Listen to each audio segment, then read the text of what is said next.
안녕하세요. 사람입니다.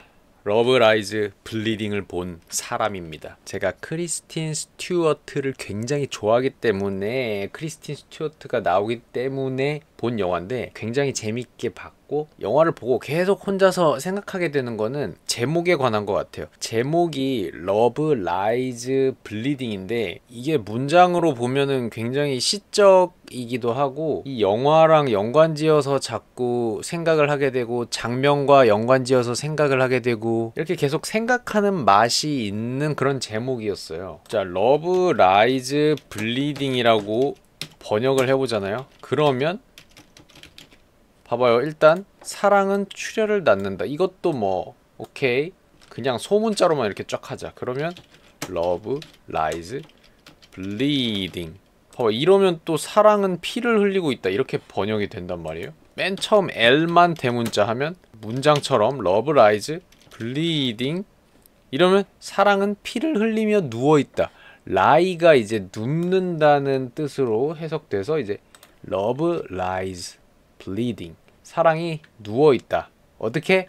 피를 흘리며. 저는 그래서 요렇게 번역해서 생각할 때가 제일 좋더라고요. 이게 이 영화의 느낌과 벌어지는 사건이나 장면이나 이런 거랑도 되게 연관이 깊고 자꾸 그런 식으로 생각이 들어서 그렇게 직역을 해서 생각하면은 제일 저는 와닿았어요. 크리스틴 스튜어트가 맡은 역할이 루인데, 요리할 때 밀가루 반죽도 루라고 부르는 것 같던데, 어쨌든 그 루가 헬스장 카운터에서 일을 해요. 근데 어느 날 좀 반하게 되는 그런 여자가 나타나요. 루도 당연히 레즈비언이고 루가 반한 여자인 제키도 남자 여자 안 가린다고 말하더라고요. 그래서 짝짝꿍 눈이 맞게 됩니다. 대충 그런 이야기고요. 사랑이라는 말 자체가 그냥 단어일 뿐이기도 하죠. 사랑, 정말 주관적인 단어고 그냥 말 그대로 단어일 뿐이에요. 뭔가 이 감정을 표현할 게 없어서 사랑이라는 단어가 있고, 러브, 이 영화에서는 사랑의 역동적인 면, 신체적인 면, 그리고 이 피와 상처, 그리고 어쩌면 다른 사람에게 해를 입힐 수도 있는 이런 사랑의 모습을 보여주고 있죠. 이 영화에서는 우리가 결국에는 죽을 거라는 걸 알고 있는데도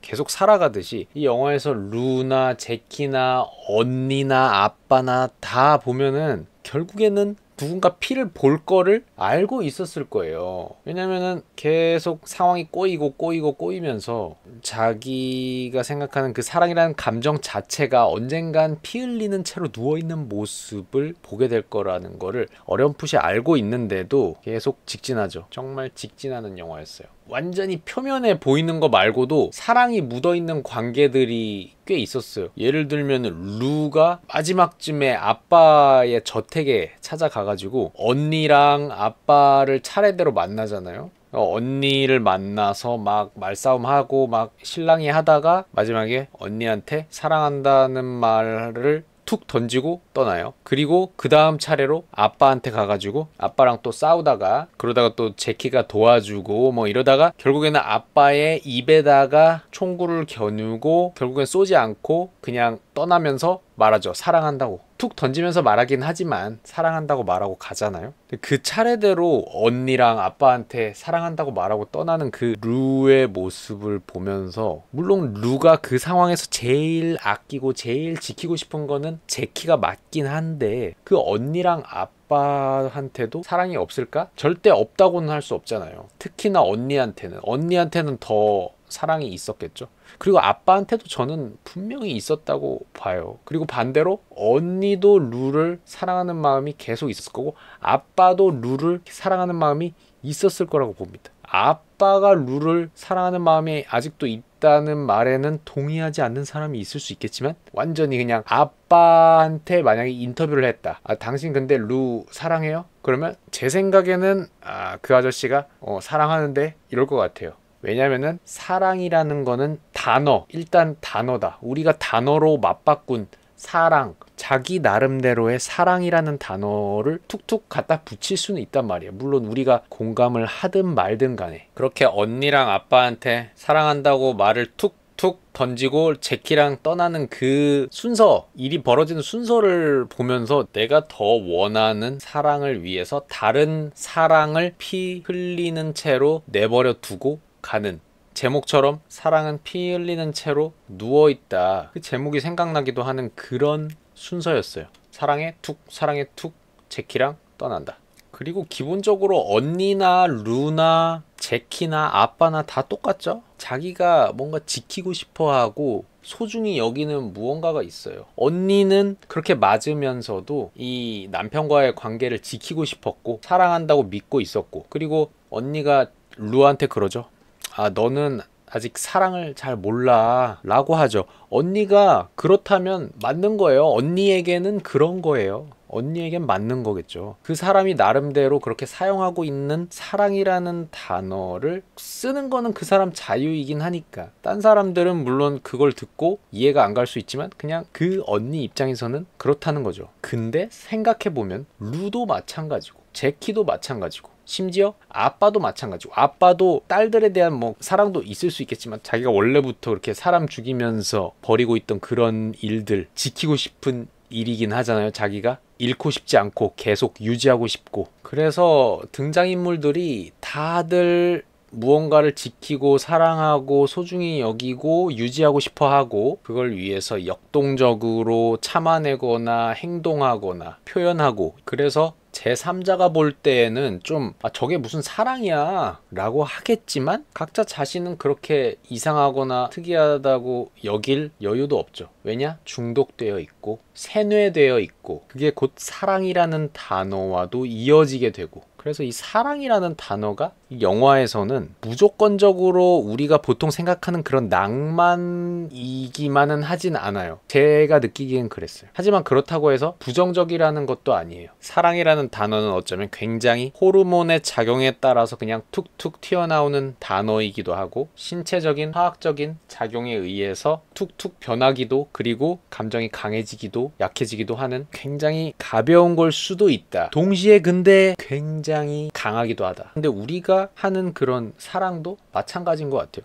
나는 만약에 내가 사랑하는 상대방이 나를 좀 모질게 대해도 되게 나를 생각해주고 그래서 너무 좋다, 이렇게 지내는 게 좋다, 우리 사랑하는 사이야, 이렇게 주변에 말하고 다닌다고 쳐봐요. 그러면 주변에서는 야, 그거 너 가스라이팅 당하는 거야, 좀 뭔가 너 좀 세뇌당한 것 같은데, 너 너무 콩깍지가 심하게 낀 것 같은데, 이렇게 생각할 수가 있죠. 제3자의 입장에서는. 어쨌든 이 사랑이라는 감정이 굉장히 사람을 좀 평소 같지 않게 하고, 뭐 여기서는 영화적으로 막 살인을 막 연속적으로 저지르고 막 이렇게 되긴 하지만, 그러니까 평소에 내가 하지 않을 만한 것들도 하게 만드는 그런 이상한 호르몬에 감염이 되고 중독이 되고 뭔가 세뇌가 된 듯한 그런 참 희한한 감정이다. 그리고 그거는 다시 말하면 사랑이라는 감정 자체는 누워서 피를 흘리고 있는 그런 모습을 하고 있는 것 같다. 그 사랑이라는 감정 자체를 의인화했을 때 뭔가 사랑이 누워서 피 흘리고 있어. 그런 장면이 우리가 살아가면서 어떤 과정에서나 결과적으로나 맞닥뜨릴 때가 있는 것 같긴 해요. 그러니까 시적인 표현으로 생각했을 때 말이죠. 그리고 여기 영화에 시체가 굉장히 많이 나오잖아요. 그리고 그 시체를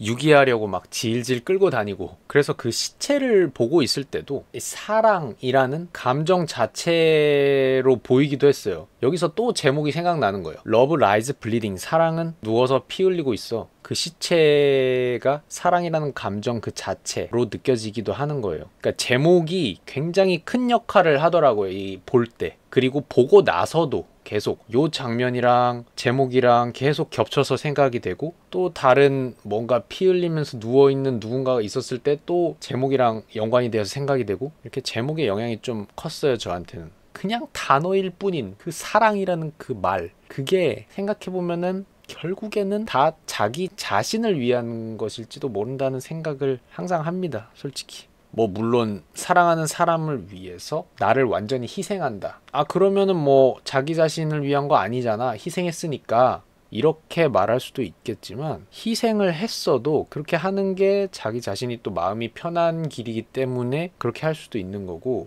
참 어떤 감정이든 나를 제외하고 생각할 수는 없는 것 같아요. 결국에는 자기 자신을 위한 거 아니었을까? 모두? 사랑, 희생, 그리고 소중히 여기는 그런 마음들, 그런 단어들을 어떤 대단한 감정이라고 부르고 이러고 있는데, 결국에는 뭐 내 자신이 상처받지 않고 공허하지 않고 힘들지 않기 위해서 지키고 소중히 여기고 하는 게 아닐까라는 생각도 많이 하게 됩니다. 그리고 크리스틴 스튜어트는 진짜 너무 좋아요. 저는 크리스틴 스튜어트의 그 막 나가는 듯한 그 모습이 굉장히 좋아요. 자신이 에너지를 쏟을 것에 그냥 쏟아버리는 그런 매력을 가진 배우고, 크리스틴 스튜어트가 그렇게 연기하는 모습을 보고 있으면은 되게 기분이 좋습니다. 저는 이 뭐 겉으로 외적인 것도 좋지만 어쨌든 풍겨져 나오는 상쾌한 퇴폐미가 있잖아요. 그냥 퇴폐미가 아니고 좀 상쾌하고 뭔가 신선하고 시원한 공기가 느껴지는 퇴폐미예요. 하여튼 이번 영화에서도 너무 보기 좋았고 참 재밌게 봤습니다.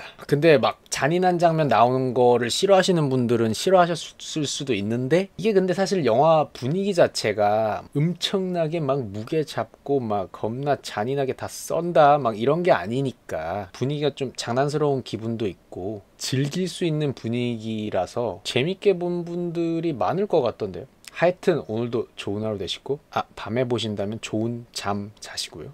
안녕.